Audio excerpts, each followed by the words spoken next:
Do you read? Because I sure don't. Also, there's like the loudest cricket of all time. Similar to the screeching cricket, sometimes online it can feel like there's a never-ending supply of negativity about music. And sometimes it feels like there's a never-ending wave of positivity for certain albums, songs, or artists. Was that a good intro? Something to chew on in there. Music journalism, we all read it. Watch it on YouTube. Yeah. Regardless, though, we have all come across it in one way or another, no matter what kind of the music discourse sphere you're in, whether you're on Twitter, TikTok, YouTube, whatever. Everyone universally has come across a piece of music journalism within their time online. And recently, it feels like we're seeing a lot of crazy stuff come out of there for a myriad of reasons. Obviously, a lot is changing in the online reporting sphere. Today, we're going to take a deep dive into looking at what is wrong with music discourse, and specifically how it stems from the dying and decrepit and disgusting and desolate music journalism landscape. Let's go.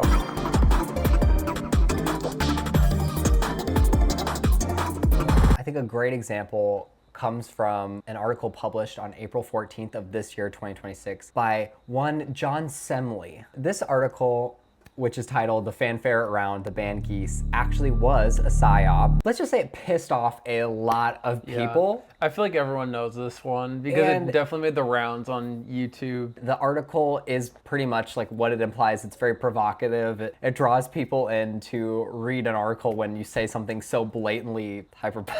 No, it's not hyperbolic. Okay, anyways. It's not hyperbolic at all. It's inflammatory. Yes. But the thing about this article is this is something that I really, really, really wanted to talk about on the channel because there's a whole crazy rabbit hole involving so many different artists, involving so many different fan bases, and involving like literally every aspect of music discourse. I feel like this article was super, super interesting to me, and especially the way that people reacted to it. I feel like I didn't think it was enough to fill up a full video from us, or like I didn't think you guys would be interested enough to hear a full video about this. So I was kind of keeping tabs on it and just keeping it in the back of my mind because I just thought it was really interesting. I thought we could tie it in some way, and here it is. This is crazy. Like, this is a crazy rabbit hole because I feel like this is legitimately such a crazy conspiracy that has been kind of played in our face, and I think it's like very blatant. Like, I don't think this is really a secret. I think all of us subconsciously knew, not that Geese is a psyop specifically, To be clear. not that Geese, to preface it a little bit, but not that Geese is a psyop specifically, but just that these kind of tactics are being implemented. Yes. Now, what are these tactics, you may ask? Let's take a look. The article, as implied, centers on indie rock band Geese.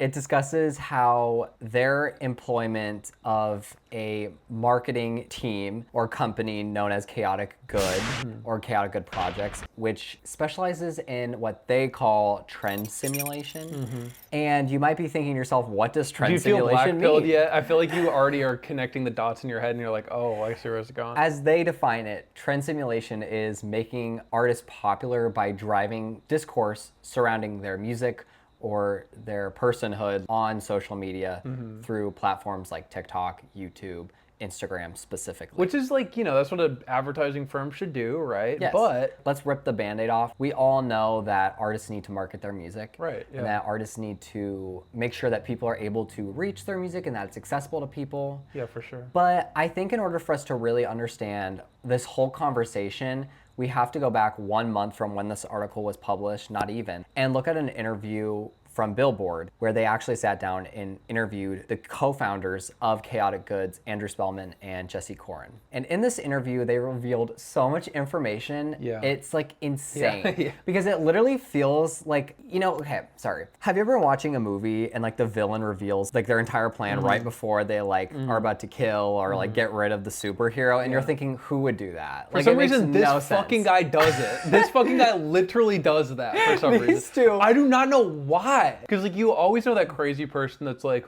yeah, like the vaccines are bad. Like they even admitted it on TV or whatever. Like literally they'll admit it. Like the tech CEOs will admit that they like messed with it. It's like that person sounds crazy, but it's like literally this guy admitted. I don't think because he didn't know he was admitting. He just said what he was doing. It was crazy. And everyone was like, wait, what? Hello? We were like, wait, rewind. Okay, so let's go to March 25th, 2026 during this interview. When I tell you guys, my jaw was on the floor this whole thing. I know this is old news. Like I know you all saw it. But like my jaw was on the floor. Literally going back to what I was saying, when I first learned this, because I learned this before you and I like brought it up and it was just kind of floating it to see what you thought about it. But when I first told you this, I was like, you're not going to believe what I'm saying because it sounds crazy. And it literally is so black pilling. I feel like. Yes. And so Andrew Spellman, and I'm going to use very strong quotes here because I want to make sure I don't misquote anyone. Right, exactly, yeah. Andrew Spellman himself, you don't need to, the co-founder, says, we are kind of studying the internet and TikTok and seeing what's working organically and then trying to recreate it at scale inorganically. What he's saying is they look at how artists, songs, and albums blow up online, and then they replicate that explosion for their clients through artificial means.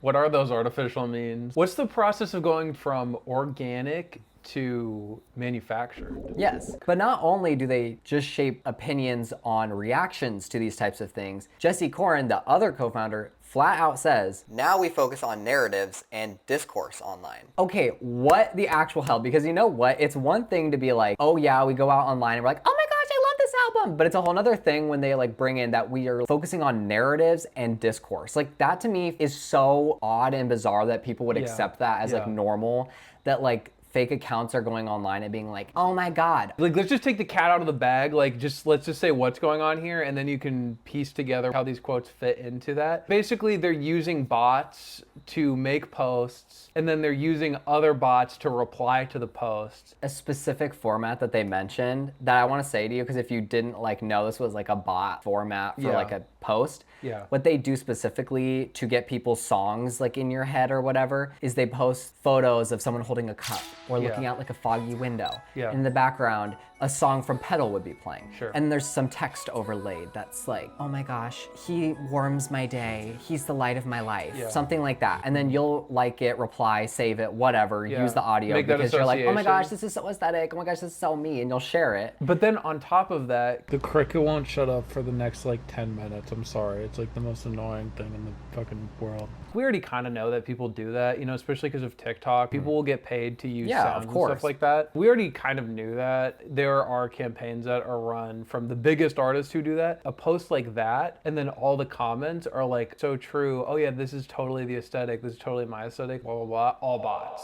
All the replies are bots, and maybe there's one bot that says like, fuck this song, this sucks, and then there's stuff under that are like, no one thinks this, like you're wrong, like you're wrong, you're an idiot. So it's like just creating a whole bot ecosystem, pretty much, is what is allegedly happening. Is implied by what they're saying. Speaking of employing other artists, they actually address this in the interview and say, we have employed people like Charlie D'Amelio to make a dance to one of our songs. The thing is, that is very cost ineffective because they have to pay big money for this artist to use it.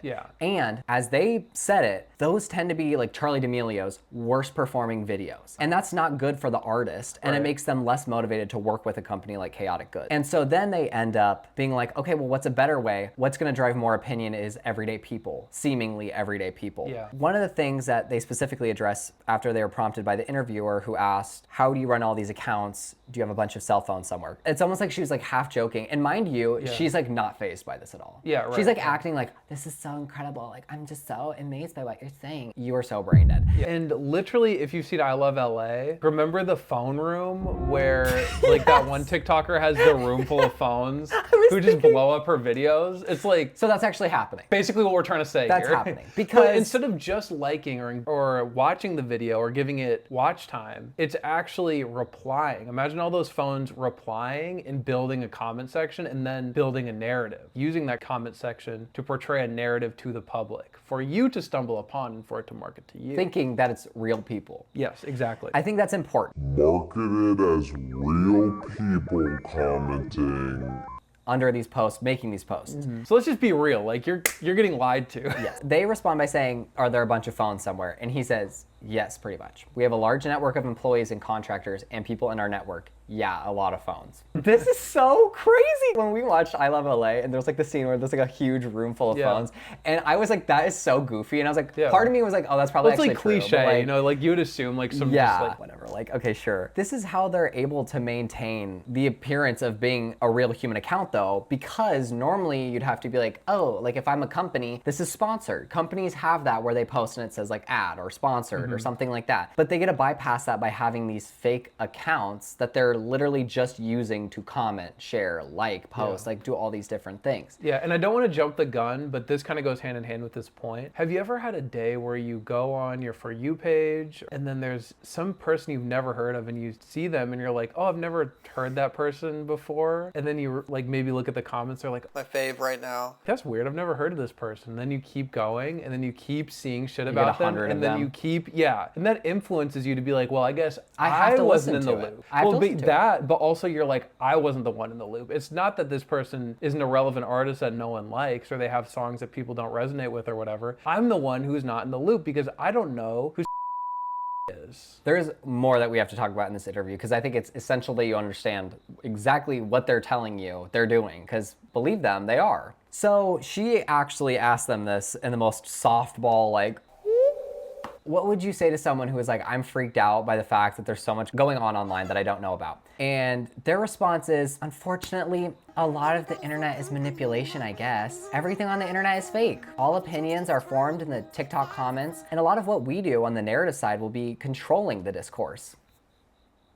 So that is alone one of the most pessimistic and dystopian things like I literally think you could think of. And it's the way that they discuss this all like so nonchalantly. Like this is the most normal like conversation ever. Well, everything is fake, really. And yes, you as the black-pilled viewer might be thinking, well, duh. Yeah. I hope you know like our conversations are not fake. Right, They're not exactly. manufactured. Yeah, we that's don't the thing, have yeah. someone who's like puppeteering this account. It's literally us. Yeah. And we have no ulterior like motivation. And to prove that, we're making this video to Like, talking about talk it. about the company that would hypothetically do this. So And I'm not like trying to be so naive to be like the internet's like genuine and people can have like real opinions. yeah, exactly. But when companies like Chaotic Good are like being the tastemakers and they specifically design your For You page and your social media to formulate your opinions and your behaviors, I feel like that's something that's so messed up and it's like beyond the point of like even understanding. I feel like it's just so kind of deeply disturbing to me. Yeah, And I'm not well- trying to be like pearl clutching, but it's Right. just so bizarre. Yeah, it's deeply manipulative. And if you are watching this and you're thinking that we're like being too dramatic about it, why even interact with anything then? Yeah, exactly. Why yeah. open your phone? Yeah. Why comment? Why watch a video like this? Yeah, exactly. Knowing that we could be puppets and that all of our comments we paid for and or they're bots. any other number of companies that I do feel this, like yeah. that is the only thing I can think of if you're like, this is like a no-dur situation, like to really convince you it's not, is because it's like, then get off your phone. If I genuinely thought that everything on my phone was 100% not real, 100% marketed, I would just not engage with it. Like I don't, because I don't believe that. I don't believe that's true. Something that they did talk about as like, oh, well, this is why it's a good thing, is because artists are able to like worry less about the marketing and they get to just be themselves on their social media. And I'm like, that is the dumbest excuse I've ever heard, because it's your job to market your music and make people want to buy your music. That's the point.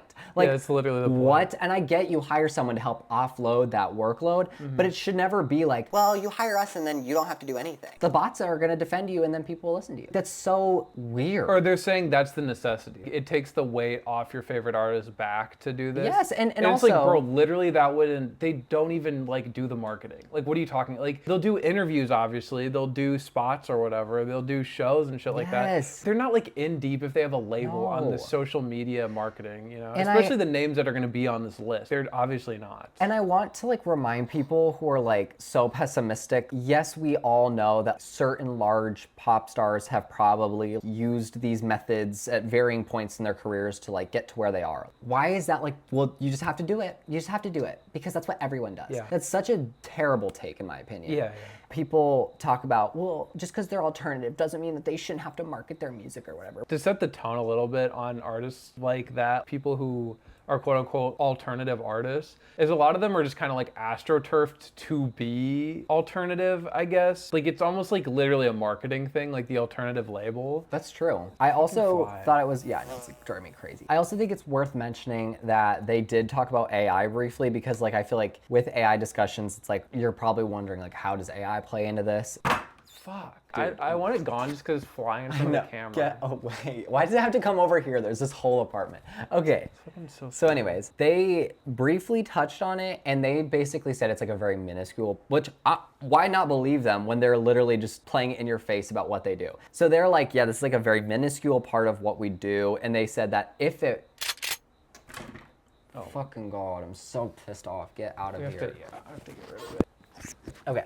They were like, no, but we would use it if it like genuinely was worth it, but right now it's not. I don't know what the hell this is. So like, if you know, like, I'm sorry, I'm not hip on this, but apparently there was like a trend a while ago where it was like AI baby videos, which sounds so fucking stupid because I'm sure it is. Like, Or like the AI Love Island it's thing. like an AI baby crying or like while there's a song playing in the background. And that was one of the things that they like admitted that they're like, oh yeah, we did that for a while to like promote songs. It's like, I've never heard honestly, of that, to be I'm sorry, honest. but I'm gonna be so real with you. If you're one of these artists, why would you ever want to pay money to have like an AI baby like crying over your audio? That sounds If it so works out- well, but if it- stupid. Think about the Love Island fruit thing. Like if I was an artist and I was associated with that, I would think that was so I know, cringe. but I feel like, to be fair and to not piss anyone off who sees their favorite artist on this list, I don't know how much your favorite artist is involved in doing this. Obviously, it's their label that's pulling the strings ultimately and putting them in a position like this and sees this marketing opportunity. And Yeah, sees like, no, totally. Oh, it's so successful. So I'm not like blaming these people No. personally for doing this. I'm just saying socially, like this is a bad practice for music discourse. So that's how stuff like that seeps in, where there's AI baby used to market. Because obviously, if it was left up to the artists themselves, more often than not, I would assume they don't want their music associated with AI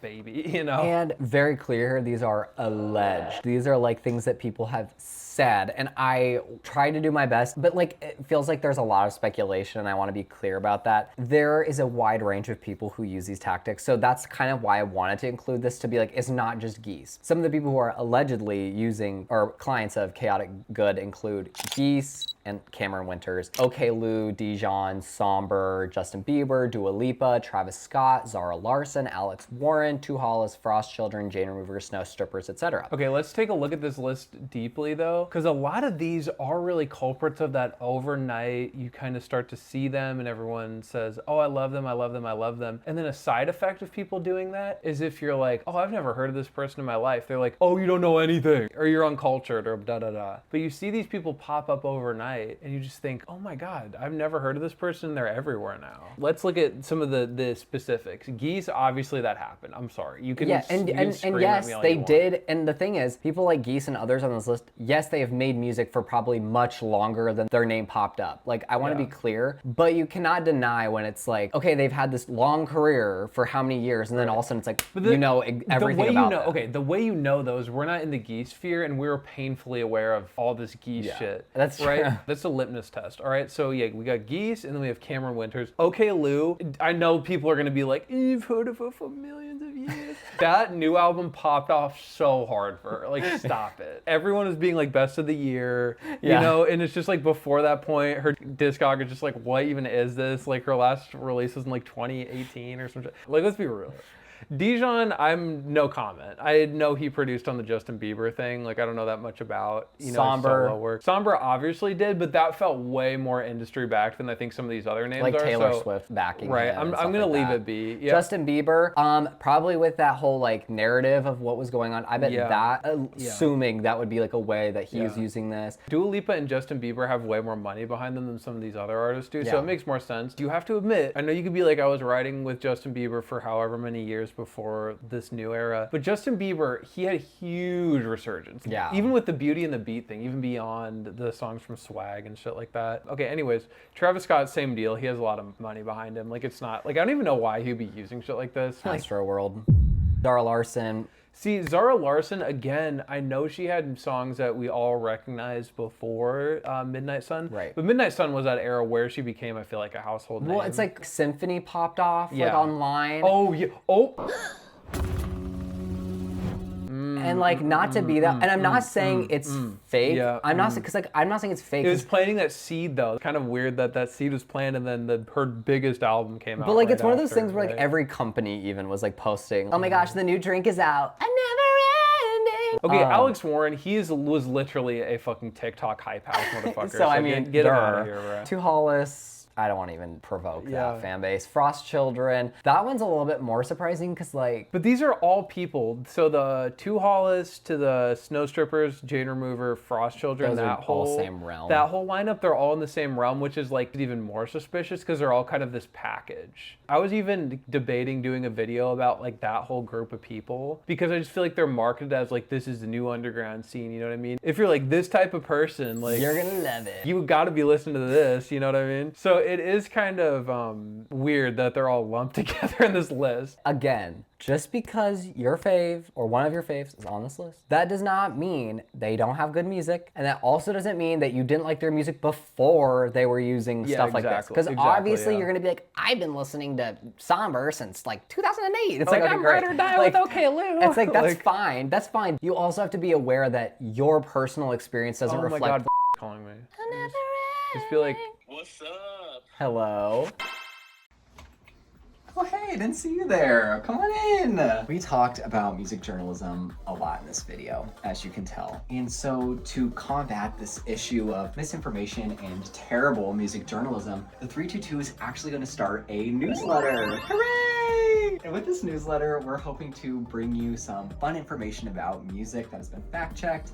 And also, we'll provide some album reviews that maybe we aren't able to get to in our normal videos. So please subscribe, and I promise you won't regret it. And also, it's completely free. You know it's not completely free though, our membership, although I wish it was. But I do want to say thank you to everyone getting the membership. It is so motivating to see so many people subscribe to it when we're such a small channel. And to be honest, like we shouldn't even have that many members. Like it doesn't really make that much sense, like the ratio of our subscribers to our members. So instead of plugging it really hard right now, I just want to say thank you so much for supporting the channel. Getting a membership really is the best way to support us. And in return, I try to make it worth your while by giving you guys free, well, not free, giving you guys unedited album reactions to new albums. We're going to start doing classic albums. And also we'll do some video behind the scenes where we like go through the process of writing and ranking things. So if any of that sounds interesting to you guys, getting the membership, I feel like it's definitely worth it. I wish I could even make it cheaper. If I could make it $1 each, I would do it. But YouTube is greedy and they take 60%, so they make you do a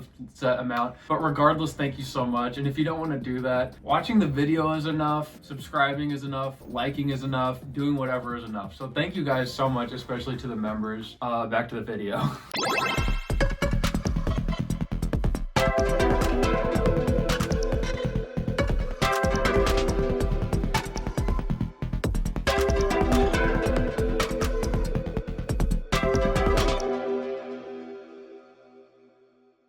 Now that we looked at some of the specific artists who are believed to have employed or have been confirmed to have employed chaotic good, let's move on to kind of a broader discussion about what this all means for artists and for the music industry as a whole. And I think the best way of going about that is looking at a very specific case study from a very well-known music critic and commentator, and that's going to be, of course, Mr. Anthony Fantano, okay. whose response to the article was probably just as notorious and important as the article itself. Yeah, I feel like it almost acted as a megaphone and just blared this out into the people who are unaware. If you somehow missed out on this, you're going to hear it in one way or another. And I feel like for a lot of people, it was this video, because how could you not click on a video saying this article is trash and it involves geese or whatever the fuck? I mean, that wouldn't catch me, but I heard about the whole story first, or I guess the article article first, and to an extent the interview that happened, and then I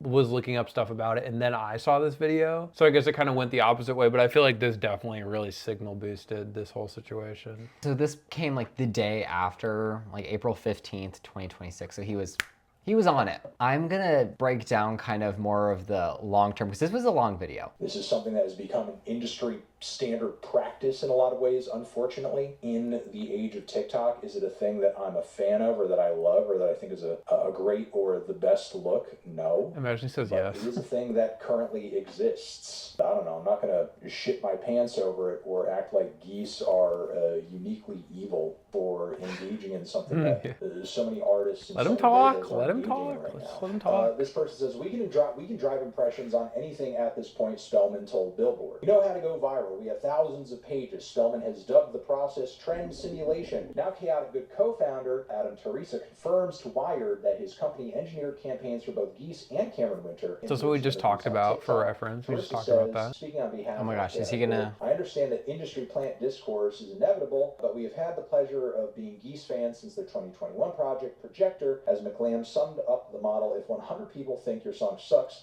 Chaotic Good will create 200 people who think your song is awesome. Yeah. Now, let's pause there and say that McLam has actually come onto the internet and commented on this piece. And while she feels like, on Twitter she said this, she was quoted faithfully to what she said. She personally does not think Geese is a psyop and thinks this piece is sort of like really doing an ultra negative spin on stuff that she pulled up in her Substack post. The gist of his opinion is that every other artist on the roster and just in general uses tactics like these, but they're not getting as much hate for it online. And in addition to the fact that they're not getting targeted in this way, he's arguing these other groups don't get as much buzz online as Geese. Well, here's the thing. Bringing Anthony into this is kind of like, not specifically to be like, oh, look, like Anthony Fantano, guys. Like, it's not specifically because of that, but I feel like he offers the biggest counterpoint to this whole situation. It's not as bad as you guys think. You guys are like really overhyping these allegations, and they are true, but everyone does them, so who cares? He even said, I'm not gonna shit my pants, like quote unquote, over this whole thing because everyone does it. The thing about that is it's interesting to hear him of all people saying that, because I feel like he is, for lack of a better term, like progressive within the community, and I feel like he does really stand in opposition to a lot of astroturfing, to a lot of obviously AI stuff, which is a whole different conversation. But to an extent, I feel like this is an extension of that AI conversation, because it's almost interjecting AI and bots into music discourse spaces. So by that regard, I really feel like it's equally as bad, and I don't think it's something that we should just brush off and be like, oh, like everyone does it. Like obviously, I don't think he's saying it's good or anything like that. Let me be clear. I don't think he's like being like it's good, but his point is people do it all the time. It's the standard. It's the standard. In addition to that, he does make other points. Like, I'm not saying that's the only thing he says about it, but we'll get to that. And I actually wanted to pick apart one of those exact points that he goes on to make in this video, which is that if these trend simulation efforts are so effective, then why don't they work equally for everyone? But importantly, Chaotic Good co-founders actually addressed this in that Billboard interview, and they said, quote, if there's a ton of virality, but we aren't seeing conversion to streaming, there are kind of two options. There's something irreducible about the song that people just don't want to listen to, which we cannot fully control. But the first thing we check is whether we're targeting the right people where the audience actually is. We may be driving a ton of views, there may be a trend happening, but it may not be connected to the song or finding the right audience for that artist. I still think a viral trend can be a really successful campaign even without huge stream numbers. Something that Fantano really emphasizes here I know you're about to is say, that these guys have under 2 mil or like monthly 300 million-ish. and this is so successful, then what's the issue? But Chaotic Good is not saying, oh, just because you are getting traction online, it equals you are gonna be Taylor Swift levels of streams. Because as far as we are aware, this is about discourse. This isn't about streaming bots, which is a whole And other conversation. Let's be real about this, though. It's also something that has infiltrated a lot of people's musical spheres, I'll say, where you discuss music. Even beyond that, I will say personally, I know that this isn't concrete evidence to be like, oh, this personally happened to me. And just to be clear, this is not what influenced making this video. You know what I mean? This is not what influenced this whole conversation. At one of my places of work, literally, there was a geese guy. There was a geese guy. And the thing is, I don't even feel like I need to explain what that means because I feel like you know what I'm saying. You know what? Like, I feel like you know what I'm saying. Trend hopping. You know what? But like, he was a geese guy, and he was directly talking about geese. I'm not just saying he's an archetype, all right? he Like, I'm was not just talking like, about geese. he was talking about geese. The reason why I feel like that's important to bring up is because I just said he's a geese guy, and what do you imagine? Yeah.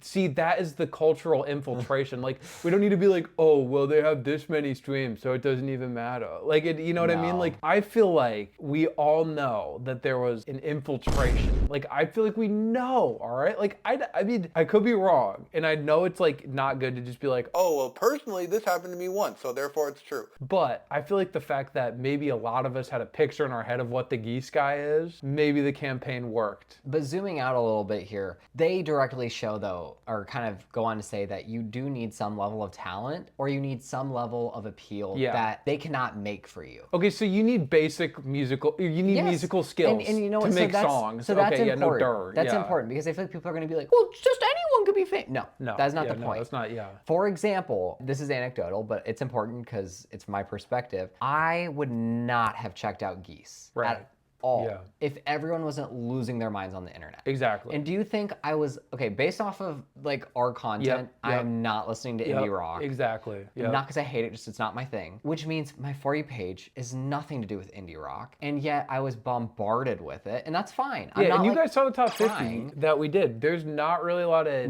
indie rock pop, because I know it's for pop, but it's like there's not a lot of indie pop rock blends in there, pop rock blends. No. So. Fantano kind of argues that like they're the small creators, like we said, and I just feel like his point just kind of goes so far against what he's trying to say because part of what his argument was is that your For You page. He was saying you, the listener, your For You page is what is determining you getting Geese stuff. But again, it makes no sense because how many people have to be like, I don't care about Geese and I'm getting like ridiculously bombarded. It's similar to how on Spotify, I was not listening to Birds of a Feather and yet it was the next song to play after every single song. You know what I'm saying? Like there are forces that are influencing what comes into your sphere and no one's arguing that that's not true. But that's like the point because he's like being like, well, it's your fault that you see Geese. And it's like, literally, it's not. Who do you think's putting it there? Like, if you're not interacting with it, if you're someone who knows about Geese or listens to Geese, obviously that shit's gonna be on your For You page. Yeah, like exactly what you said. Like, that's not shit that I wanna see particularly. That's not shit that you wanna see particularly. That's not 100% true because it's like, it was still getting served. So I'm like, I don't know if that's true. Like, I get why he might feel that way because I think it's a fair assumption to make. And I feel like that point maybe resonated with a lot of his audience, but it's just like, I don't think that's necessarily true because it's not true for both of us, you know? Additionally, in all honesty, I'm not gonna like harbor on this point because I think it's pretty clear. I think this was a very disappointing response. I think he tried. I think he tried to be like the level-headed, like, guys, we know this stuff happens. Right. But it came across more as just dismissive and being like, I don't care. Most of the video, it feels like he's trying to defend Geese, and it's like I'm not specifically pissed about at Geese. You're not mad at Cameron Winters. I have literally or whatever. zero ill will towards these people, this band. A lot of the comments 100% agreed with that sentiment. A lot of people were like, well, okay, I'm not saying this, but a lot of people in the comments were like, okay, well, we know who's on the payroll. Like, because he made this really odd, like, thing that's so against, like, everything that he typically kind of presents. And to be fair, like, I don't necessarily think he's on the payroll, or I wouldn't like accuse him of being on the payroll or anything like that. When I watched it, I was like, why did you make this video? I just felt weird about it. I was like, this is just kind of a weird response to this whole situation because again, like, it's not an attack on the people. And I think maybe people did use it as an excuse to be like, oh look, Geese is cringe, or like, oh look, like they suck or whatever. And I think people definitely did that, but it's just like, why should we avoid this whole broader conversation? This is a good time that we all are aware of it. Yeah, exactly. And so, again, kind of a very generalized summary. You should watch the video so you know what he actually says. But Right, I feel like yeah. a general summary is geese aren't the only ones doing it, so why just be mad at them? Don't target them. Yeah, exactly. And yeah. I think it's not a matter of we need to target them. At this point, when this video was made, they were kind of the most relevant example. That's why they're bearing the burden of this conversation. Yeah, pretty and much. it's unfortunate that it falls on them. Like, And I the don't think article it's- used them as the key example too. Yes. And I think like the word psyop is like a little bit. it's very dramatic. Like I know they're trying to get people to read the article, which worked. Obviously, you know how thumbnails But- work. Like we all know how it works. I'm but- going to be honest, the article is not the issue. Are there maybe points where there's some bias or whatever, or some theatrics? Yes, but Yeah. nothing that they said was like just flat out wrong. And so it's kind of weird that he's like, this article is disappointing. It's like, Or this for article's reporting, trash or whatever. like, yeah. because in a time when so much reporting is just zero. Yeah, and trust me, we'll get to Like, it. yeah, you we're know, gonna like, talk about Yeah, it. we'll come back around to it. But like this article actually like contributed to a conversation, and if it just so happened that it was maybe a group you like that like kind of got the short end of the stick, well, I'm sorry. But now that we've had this industry plant mania discussion, we're gonna shift gears here a little bit. Something that is very important when we're talking about music criticism and music discussion is how Stan wars and how Stan culture, which we are all so familiar with at this point, contributes to our broader discussions of music as a whole. Yeah. And one way that it really, I feel like, shows in present day is in its impact on major or just larger publications in general, Right. which are definitely not immune to the Stan war and buying into this kind of culture. I don't think it's that they're just immune. They're shoveling the coals in. Yeah, pretty much. Well, and so I think they are. they see the opportunity in them. I don't know if it's they're necessarily shoveling the coals, but I It think feels like it. when they saw the momentum going, they really just were like, there's money to be made right here. And I think they definitely Yes. are very opportunists in that regard. Obviously, the best example of this is Rolling Stone. Yeah. And at this point, they are essentially notorious Yeah. for writing reviews based on an artist's personal life or legacy and completely ignoring quality of music. And yeah, it's kind of like a Boy Who Cried Wolf situation where it Yes. worked a couple times, but then they just did it And- again and again, and suddenly Yes. we're at the Gracie Abrams An album. You know? issue in particular is that they used to be kind of known for being like kind of snobby and maybe too negative, Mm-hmm. and then they swung so far in the other direction because that is now the demand. The demand is for fans to go read a puff piece for their favorite's album. And it's not just to read, it's to share the screenshot of the Yeah. top of the article that 5 says stars. the thesis right And on so- their Twitter. This is a non-exhaustive list for sure. In general, Rolling Stones is constantly on the positive side of reviews. And that is not inherently bad. Obviously, journalists and music reviewers are allowed to have their own criteria. And we're gonna look at a case study, of course we are. But I just wanna give you a kind of general idea to help you understand that especially with the most popular artists, this is the case. I noticed that artists who are maybe like a little more niche, they do not get nearly as glowing of reviews, and that drives me crazy. Okay, so Life of a Showgirl, we all know her. We all don't love her. The Metascore review, surprisingly, 69. The Rolling Stone gave it 100, a perfect score. Which And is like, hold on, pause. Even if you like The Life of a Showgirl, is it a perfect album? it is a perfect album. Even if you like it, which God forbid, I know there's people That's out there. fine. I honestly don't really care. Who cares? Like, literally, don't that's care. not the point of what I'm trying to say, but 100 out of 100, every Second. molecule is perfectly in place.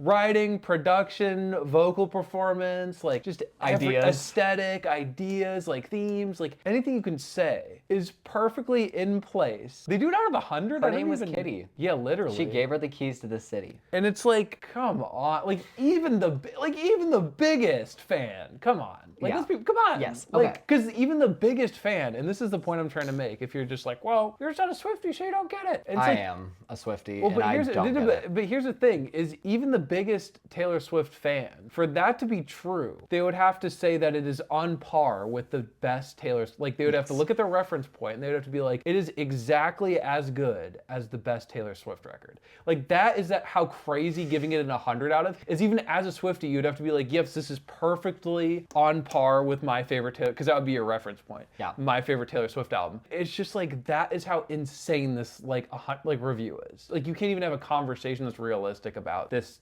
situations. Yes, we're gonna actually take a look at it in a second. So if you were thinking about clicking off, stay seated. Right. Okay, Daughter from Hell. Yeah. Metacritic, come on. 63. Rolling Stone gave it 90. Almost as good as it gets. And the thing is, we're not even going hard because we could go on like Rate Your Music and like go to those scores. You And know those what are I gonna mean? be Yeah, for both of those. harsh. I don't know Drake about has that. 2 here, and I thought it was important to include both. Habib T, 59 Metacritic, 70 Rolling Stone. Maid of Honor, 68 on Metacritic, 80 for Rolling Stone. Romantic, Bruno Mars, 66 on Metacritic, 80 on Rolling Stone. And Justin Bieber, Swag, 67 on Metacritic, 80 on Rolling Stone. Yeah. And for those of you who are being like in your head right now, okay, but there are times where in general they might give one of these people a negative review. As negative as Rolling Stone gets is a 70 on average or a 50 if it's kind of garbage. For some reason, their system is confined to the upper part of the scale. Yeah. They seem to never dip below it, and I know that because I Yeah. just looked at their most recent reviews, and you're hard-pressed to find anything that's really that scathing. I bet the Tyga thing would probably Yes. be there just because they're trying to follow the viral Yes. shit with the Pitchfork Zero. And so if you're thinking to yourself, okay, yes, some journalists write bad reviews, this is not new. I agree. But let's take Yeah. a look at one of the editors for the Life of a Showgirl review and see what kind of thought process goes into deciding how a Taylor Swift record gets reviewed. Hi, I'm Maya Georgie. I'm the associate editor at Rolling Stone. Off the bat, we gave it a 5 out of 5 star rating. The last time we Okay, you know what? You know what, guys? You know, can I be honest with you? I wanted to bury the lead a little bit on this. They reviewed it as soon as it dropped. Yeah, off the bat. Well, they cut a Yes. review copy, obviously. They reviewed, it dropped as soon as the album came out. Okay. And also they made their color. Sorry to drag this out. No, they no, made don't- like the color scheme. Okay, don't- no, okay. No, Sorry, no, my bad. My shush. bad. was on the Tortured Poets department. The songs were very cathartic. She was revealing. Okay, so we're talking about Tortured Poets. 1 second in. Okay. Now it's a total 180. One thing about Ooh, Taylor 180? is she never stays on the same path. Not only is it a different turn sonically, but also melodically and lyrically. Okay. She's happier. Oh. She's thriving. She's on top Okay. of the world, She's on and top she of the wants the world. world to know. She's happy. Half-baked Taylor Swift song. I'm convinced. Okay, so she's happy, she's thriving. Taylor returned to working with Max Martin again. She hasn't worked with him for 7 years. The Okay, last we all know But this. how did it come out? was this sound is just so incredible. Okay, there we go. Just Sounds like her incredible. Eras tour, Sounds this just incredible, album just like the Eras sonically tour. Takes from all different eras of her work and her discography. There's a pedal steel guitar that's really lovely to hear, but it's pushed up against these synths.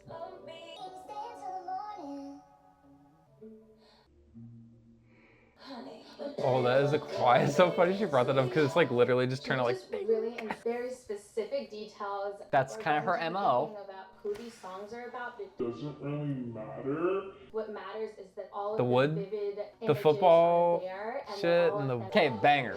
Let's admit it. Father Figure's a banger. Wake it up. The way that Swift closes out this album is with The Life of a Showgirl featuring Sabrina. Terrible song to It's bring really up. Carpenter opened for her on the Eras tour. Okay, She then who heard cares? her on View Taylor's And that's why it's songs. good. That's why it's a 10. What is going on? It's Yeah. a really full circle moment where you can see that she's almost passing the torch, passing the baton. over Okay. them. As someone who loves Taylor Swift, who cares? The Madonna collab with Sabrina was more impactful than that one. If we're talking about passing the torch. Just to highlight, the most important details about this album that you should know. She worked with Max Martin again, and it was, Incredible. there was a moment where there was a synth blending with a, what did she say?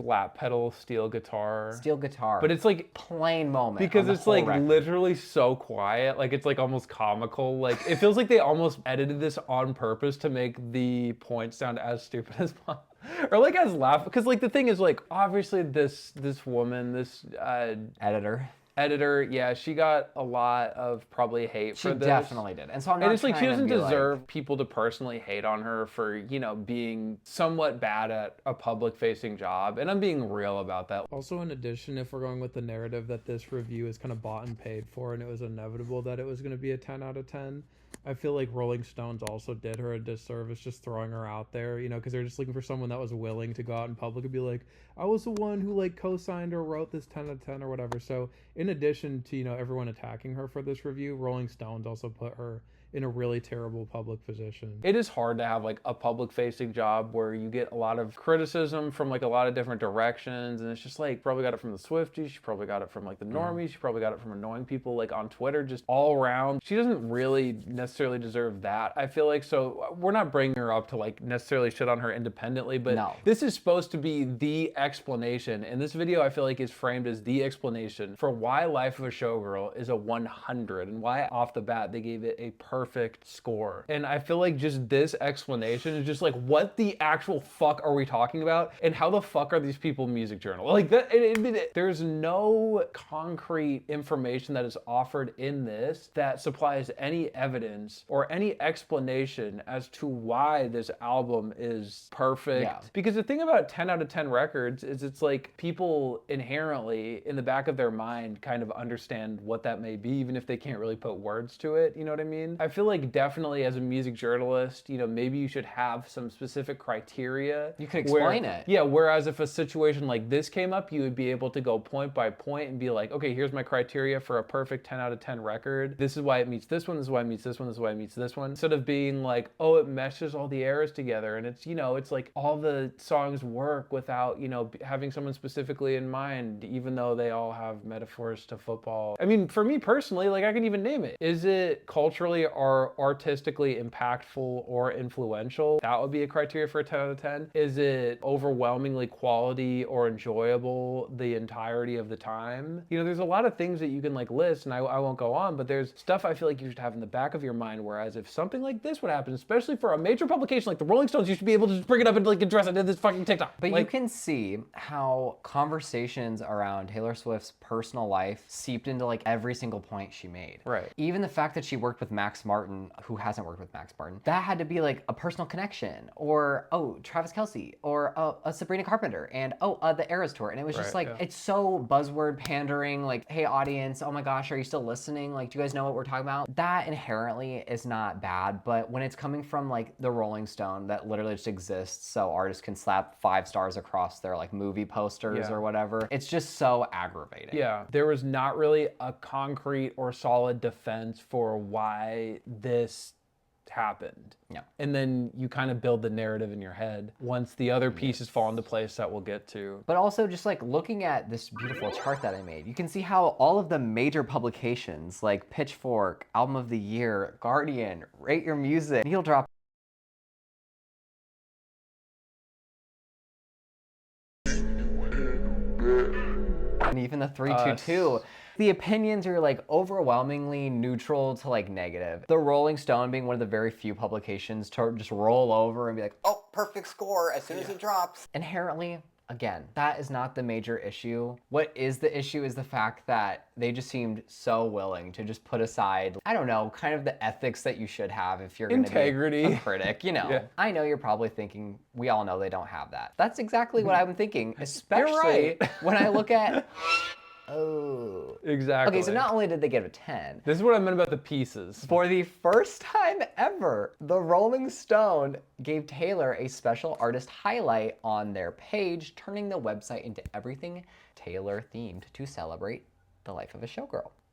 Now, no one is saying that Rolling Stone can't love the album, but I think it is abundantly clear the score had everything to do with Taylor's personal life and their ability to benefit off of praising Taylor, considering how fans and Stan Twitter would feel about this review. And let's be real about this. If you're Swiftie, right? Does the Rolling Stones love Taylor Swift, or do they love this?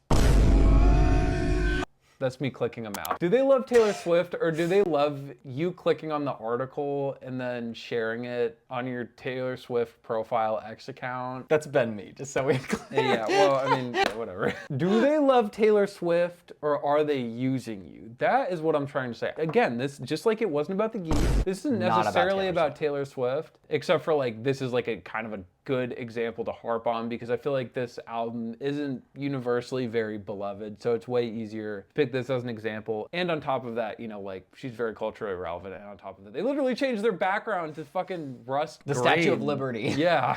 Do they love Taylor Swift again, or do they love your attention? In the words of Taylor Swift, So tell me everything is not about me.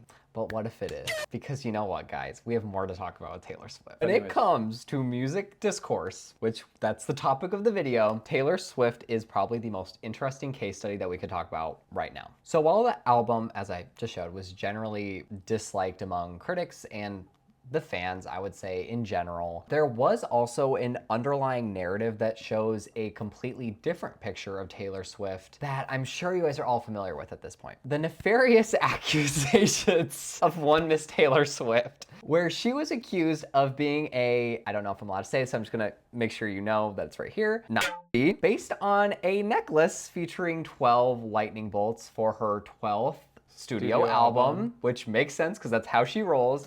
It's very small, but you can see these little lightning bolts that look pretty much just like lightning bolts dancing through the Lightning strikes. okay, like there's lyrics that like are supposed to connect to this. Like it's not like they're just random, they're part of the song. People were posting images showing the necklace and then showing SS imagery to say that it was directly related. And at this point, those SS people do whatever. Like, what is an SS imagery at this point? Like random numbers, the lightning emoji, like anything that involves slipping it into everything and skull. Like, but also I don't want to say it's just that, because there was another larger conversation that was also happening at the same time, which is that people were reading into her lyrics to say that they were racist because Travis Kelce, as we all know, used to date black women. And so people said that I'm sorry, I'm going to be honest with you. This is so stupid to me. But people were saying that the lyrics "Sleepless in the Onyx Night," referring to Travis Kelce, but now the sky's opalite.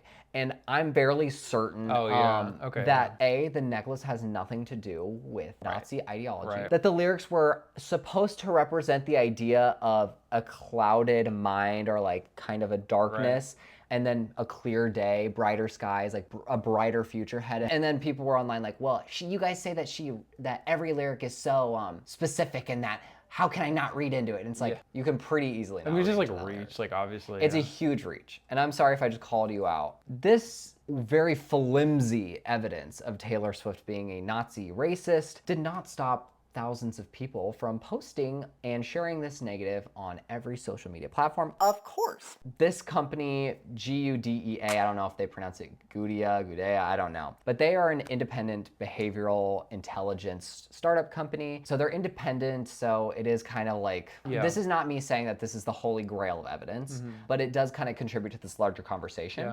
Also, it would probably be one of the only resources that would really go in depth on this kind of data set. So it looked at 24,000 different posts from 18,000 accounts across 14 social media platforms. So a fairly, I mean, social media is so large that to really capture it would probably take a lot more, but this is like a decent sample size, I would suppose. And so the company found that there was a lot of overlap, first of all, between the discourse with Taylor Swift and the discourse with Blake Lively, which was happening approximately around the same time. Inherently, that is not that suspicious, because I feel like if you're that online about Blake Lively, then Taylor Swift is probably gonna be right up your alley too, like talking about it. And so that's not very shocking to me. But what is interesting is that they found that fewer than 4% of accounts drove 28% of the conversation. Again, 4% of accounts posting were driving over a quarter of the posts that they sampled. The minority of accounts here were really dominating the conversation, and that's very odd. That's very odd behavior, that there's that small of a group being this important in an online discussion. And so this finding was not about bots, okay? It's not saying these are bot accounts. It's not, that's not the point here. But if we do think back to our conversation earlier about chaotic good and narrative simulation, you can see that it's pretty suspicious that the small of a group of accounts are driving most of the conversation about Taylor being a and doing over a quarter of that conversation online. I feel like you can kind of connect the dots and see where I'm going with this. Even though that's not what they found, I feel like it's pretty easy to make that assumption. Totally, Bot-like accounts that have nothing to do all day because they're able to post all day long about Taylor Swift. And you might be thinking, people on Stan Twitter don't have jobs. And to that I say, also true. That's a good counterpoint. That's a good counterpoint. That's what they're trying to catch in their net, though. That is an important piece of evidence to consider when you're thinking about when you get swept up. And I didn't include this as like a slide, but think about that Chapel Roan like hates children thing. That was so stupid and tired the second it came out. Mind you, suspicious. If you were ever posting and being like, Chapel's so evil. Yeah. Please Fuck do you. not. Get out of my fuck comments. Get out you. of the comments. Unsubscribe. Literally, that is so cornball. She like apologized or did whatever, and people are like, yeah, it's not an apology. And then people were It's like she didn't do fucking anything. no. And then that guy comes out, he's like, I'm not gonna apologize, but yeah, it's my bad. And then it's like people still don't give a shit. I know that just a couple videos prior, I was like, it's so stupid and like disappointing that a lot of the people who are shitting on Meg are like, Jay-Z just paid for that like whole campaign for like Tory Lanez to have done that to her. It's all Rockefeller like propaganda and shit like that. I know it's gonna sound like the same thing, but if you fell for that Chaperone thing, you might have fallen for a little bit of propaganda. Chaperone has been kind of a little bit of an uncontrollable rogue with him. Modern pop girls, especially solidified when she went on stage and said that thing that probably, you know, made a lot of people really mad who were in that room, who were execs, you know what I mean? So it's not surprising that there would be a bot ran campaign around her that would really... Hello? Hello? Come on in. It's probably just going somewhere. But I think in regards to that situation, a similar thing was found where a lot of the traffic that was really perpetuating that narrative, that hateful rhetoric around her, was seen to be coming from a really, really small and specific amount of accounts. So there you go. Similar situation to this. Yes. I think what's so interesting about music journalism right now is that it is entirely dependent on reporting on stan culture, on online spaces. And it is so ridiculous. So I pulled a very few headlines where straight up the point of the article is to talk about what fans are talking about. So instead of you just going onto Twitter and seeing it for yourself, you know you need to read, because some of these are Rolling Stone. You need to get on Rolling Stone and read their take on the, well, not their take, them reporting on the stan drama. Them reporting on X.com. Fans react to removal of UMG artists from TikTok. Were we silent or silenced? Pause. The headline could have been, artists from UMG removed from TikTok. No, fans react. Why are fans reacting to artist music being removed from TikTok when it was uploaded like because it's about instantly? you. Because now this whole thing that sells is it's about you. How does this impact you? What's your opinion? What is us? It's, you know, we're all selfish. Swifties reignite feud with Zach Bryan after Brianna chicken fry allegations. The fuck is Brianna chicken fry? Sabrina Carpenter and Olivia Rodrigo talked at the 2025 Grammys. Fans react. Because they know it's such a nothing burger that they can't publish one sentence that says Sabrina Carpenter and Olivia talked. Instead, they have to pull up a post from X that says, my mind is blowing, oh my God. People on X speculated to, you know, skirt around, you know, getting What sued they or wanna whatever say. the fuck. I don't really know. Like, they'll literally be like, fans are thinking that tomorrow night, Taylor Swift is gonna drop a cat-themed book. And it's like, okay, based off of one tweet, mind you, and 5 comments under that. This is actually a new one. We haven't really talked about it. Does Phoebe Bridgers shade Gracie Abrams and Paul Mescal on her new album? Here's why fans think so. Gavin Adcock gets dragged by the Beehive after saying Beyonce's Cowboy Carter ain't country music. Here's why Drake fans think new music is coming tonight. You're right that this is definitely a loophole for them to say stuff without getting in trouble because it's fans react. But still, the entire ecosystem is just dependent on social media. And it has nothing to do. Because yes, I think music journalists can report on interesting things going on with artists' like lives, because I mean that affects the music, it affects the industry in all sorts of different ways. Think about someone like Kim Petras, for example. That feud with her label is important to a broader cultural conversation. And you can report on that kind of thing, right? But when it's a slow news week or nothing interesting is happening, we have to talk about fans reacting to some nothing Or we burger. live in a, I hate to say this because I feel like this is such a holier than thou thing to say, because we all have our big mainstream things that we're interested in and we find comfort in, but it is a result of like a monoculture where it's like, let's just talk about the same 5 people over and over again. If there's nothing to talk about, let's just talk about like what the fans are speculating about. And that's just like feeding and perpetuating this kind of place that we're in right now, I feel like. But what does that do for overall music discussion?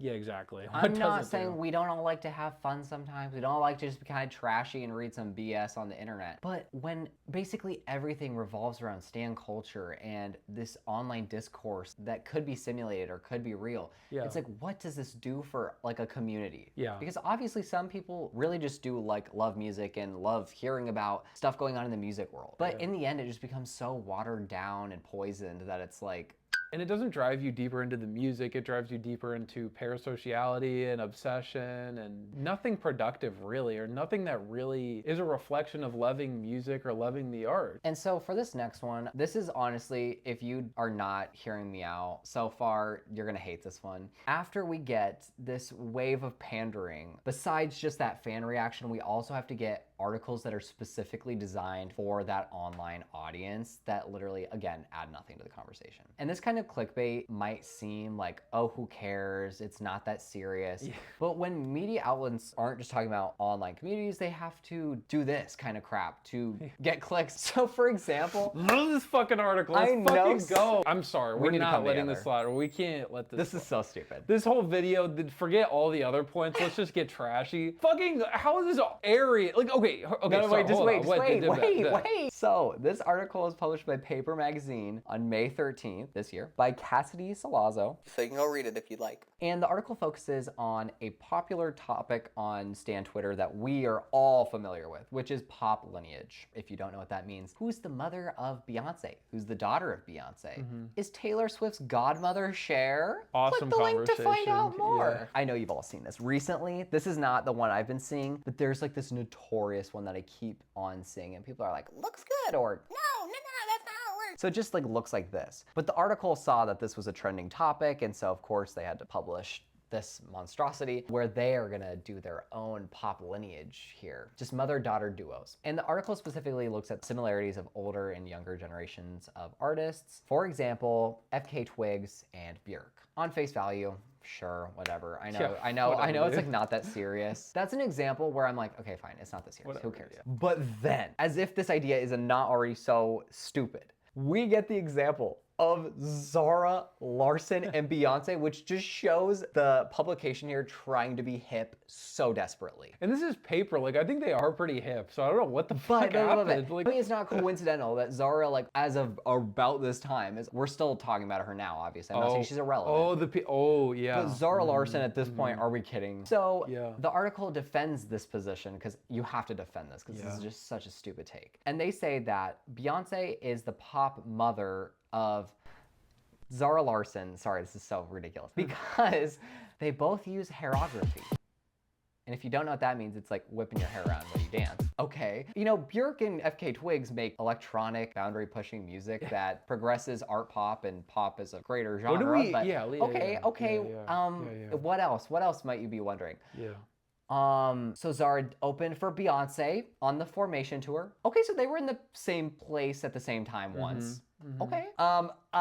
Also, Midnight Sun is just like self-titled, and published. You know, the signature thing that is part of People Beyonce, right now love to say, and the signature thing that's part of Zara is they both whip their fucking hair, you know, like they both whip Yeah. their hair around. I would even say they are more known for throwing it back than whipping their fucking hair around. I definitely you know don't what think I mean? of Zara or Beyonce and think of hair whipping. I'm seeing the pieces come together in real time. Like, this was a dumbass pairing, you know, very obviously to anyone, and it was gonna stir up a lot of controversy. Zara, remember, she was on the list for Chaotic Good too. So they might have done this, and then the bots go Allegedly. out there, allegedly, and then the bots go out there and say, oh, what a good pairing, to bait people into getting more pissed off about it than they already are after seeing the original thing. Or, you know, you can call us crazy or whatever, but with Zara Larsson came up twice in this fucking thing, Okay. and it's about the same shit. Like, come on. But like, can we for 5 seconds, I know it's supposed to be lighthearted. Like, I know, I'm not Yeah. like naive enough to believe Right, this is like exactly, that yeah. serious. I do take seriously though, comparing Beyonce self-titled to Midnight Sun. What the hell is that even Yeah, what the supposed to mean? Beyonce self-titled is like, In what regard, kind of like bro? essentially like the rebirth of Beyonce, and essentially like pop music in a way. Like she kind of reset industry standards with that. And Yeah, Midnight pretty Sun much, yeah. has songs that are trendy right now. Zara fans, I'm sure they'll be trendy for years to come. It's a collection of dance music. Beyonce's not really a collection of dance music. In fact, it's kind of a range of R&B and pop and dance, and it kind of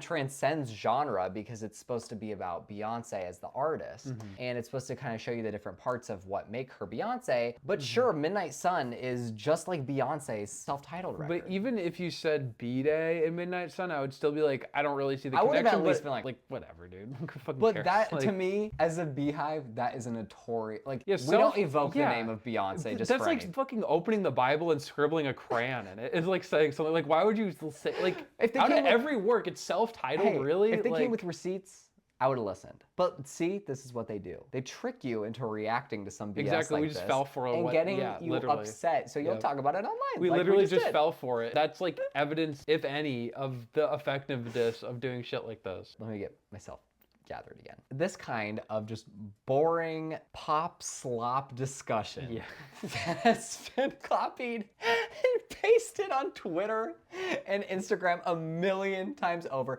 I know you all know exactly what I'm talking about. Social media is inundated with these exact types of posts that literally add nothing to anything, but all they do is say something generic. They're all dropping at midnight. Is your girl going #1? Yeah, And imagine the voice, yeah. And despite the fact that these posts are all the same, and they literally just exist for engagement bait and rage bait, like this one specifically where they say the future of pop music is in good hands, Beyonce, Zara. This is like a weird narrative. I literally need to understand where this came Brittany, Tate from. McRae. Brittany, Tate McRae, Addison Rae, Madonna? Michael Jackson and Somber. Okay, obviously rage bait. Whitney and Gracie Abrams. That's Rage just, bait. that is just fucked. Like, that's on purpose. Exactly. Despite the fact that you can tell that this is rage bait, and you can tell this is just content slop that is supposed to farm engagement out of you. See, the one that does it is the Whitney and the Gracie. Like, it's just like, that's too far. Like, we know you're fucking around. But you know? these like, posts do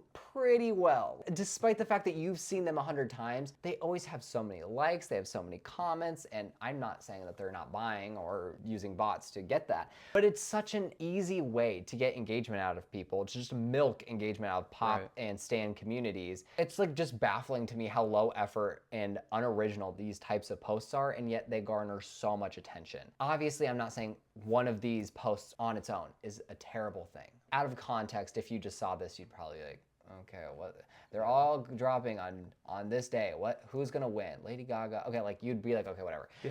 But the fact that like, as someone who is, see, unlike the geese community, I am a part of the pop community. I see this stuff all day long. Exactly. Yeah. I spend all day long surfing through a sea of these posts where people are assumingly real people are genuinely having it out in these comment sections. Like they are like, Taylor Swift hasn't dropped a good song in 16 years, girl. Yeah. And it's just like fighting. Oh my God. Or even another example, it's kind of clipped here because I didn't want to like expose this account that I constantly see posting just mindless nothing burger. The Fader says Camila Cabello's CXOXO deserves a second chance, arguing the album was ahead of its time. Underneath it, it's like, I've been here since day one. I always knew it was going to be a hit. You invested in Did the you? wrong thing, bro. First of all, this is actually resurging online. What, CXOX? Allegedly chaotic good or something like that. Said the Fader. It's like, okay, it seems like there's a concerted effort to create this narrative. And so it's just like posts like these, again, are just so nothing burger. And they make music discourse all about like, oh my gosh, who can make a better hit? Oh my God, who has better numbers? It's just so ridiculous. And then of course, this is just exactly covering everything we talked about today. We just have this huge music discourse feedback loop that is never ending, and it's always starting over. So if someone like Chaotic Good, let's just take for example, this is all alleged, this is a hypothetical situation. Let's say that Chaotic Good or a similar company wanted to manufacture a lie about Taylor Swift being a racist person for a multitude of reasons. I don't know why. So they do that, they push that on social media here. Social media, of course, through these accounts that either are being botted or not real, or people are genuinely interacting with it, it just creates a discourse from this kind of nothing burger of a situation that they spat out into the world. Of course, social media, where all the fans live. And so then the fans are just constantly fighting about it online and having it out. Like Swifties are gonna be like, no, she's not a racist because she like loves people that aren't white. all the time, like I swear. And so then the Swifties are losing their minds. And then, of course, Rolling Stone is going to be like, oh, Taylor Swift's a genius. We love her so much. She can do no wrong. All the other publications going to come in and be like, why fans are saying that Taylor Swift is a racist. Okay, so along the way, these people are making money. Social media platforms are making money. Fans, no, they're just getting like to have their heyday on the internet here. Free advertising. Media definitely getting some money off of this. And then when they make these kinds of posts, this leads to more engagement baiting. Again, feedback loop here. We're gonna push out more discourse about it because Pitchfork says this about the new Taylor Swift album. That one tech startup that we looked at. Okay, they come out with a report that says this. Okay, so now everyone's gonna be talking about this report that says that it was a lot of discourse coming from a small amount of people. And then, of course, that's gonna get Shot out into the algorithm. and then more people are just going to keep seeing it until the whole thing starts over again. And so this is a very, very exoskeleton or small look at what is actually going on. Because underneath all of this, there are so many hidden parts that we don't even know about. There's probably something way crazier than chaotic good that exists. I'm sure there is. There's probably just someone who's paying for a bunch of AI bot accounts that look like real, because apparently chaotic good is like an pop AI. algorithm trends, Yes. fun pop chart. The thing is, there is a million chaotic goods. That's just the one that's the Yes. most relevant. So that's why it's the one we're name dropping now. But there are obviously 100 firms that are doing something like that. And just to recap this chart, kind of in where you probably stand in it. Okay, so the marketers who push these narratives, they make money because they get paid. The publications, they make money because they're getting engagement. The artists, because people are talking about them, they're getting free publicity. The social media platforms like X and like Threads And those pages are making money for Instagram, engagement, depending on what they're using. basically who loses in the end. So next time you see, Because not even the fans really, they don't even really lose. They get to talk about their favorite person and blast that out on a megaphone. But no, they if do you- lose. Well, the thing is, they do lose because you are being used as a mechanism of free advertising, of basically free perpetual relevance for these people. And you're also being used, your attention is being hijacked into engaging into these purposefully inflammatory articles. So in the end, you are the one losing. So all this to say, pretty much, if you see some rage-based shit, it's probably made by a bot. So just don't engage with it. And you know what happens when you do that? You win! You don't let this happen at least, one time. And that's what's important, because one can stack up to another, can stack up to another, and suddenly you have hours of free time and maybe and a you life. can make a YouTube channel. And you can make a YouTube channel. Last thing here, after we've just gone over all of this, is music discourse or music journalism, is it just dead? There's been a lot of big cuts from some indie music journalists or music publications like Brooklyn Vegan, Alternative Press, and Revolver. As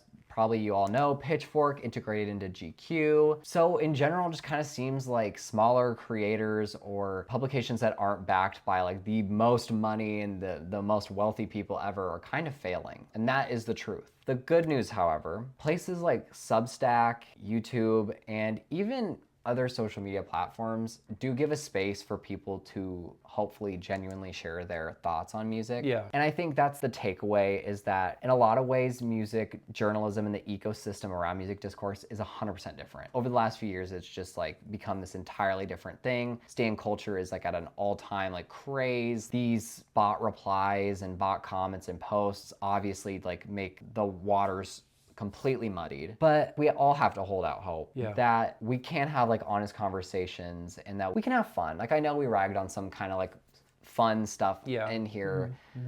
It's just a matter of kind of engaging with things honestly, and also knowing when it's a good time to engage or when not. For example, if you like really hate this channel and you just got to the end of this video and you're like, this was so stupid. At the end of the day, I am not Rolling Stone. My opinion is not nearly as important, and it is not making nearly as much money as the Rolling Stone is. We don't really get a lot of benefits off something like that happening, to be honest. And we're not, way more importantly, we're not engineering this in like hoping for that result, hoping to make you mad, hoping to make you engage as a result of how offended or how enraged you feel about a certain opinion or take. We're doing this in good faith, you know what I mean? That is worth something, hopefully, or it's worth enough to differentiate, you know, us from all this situation. And also to circle back, like I think people like Anthony Fantano are overall a very positive force I'm not saying, for music 100%. journalism, criticism, because I think he is typically very good at understanding the industry and how that affects smaller artists, for example. Yeah. He does cover a lot of smaller artists. And he does do very fair and I think pretty realistic reviews of albums that, you know, aren't really skewed one way or another. I think all this to say you need to support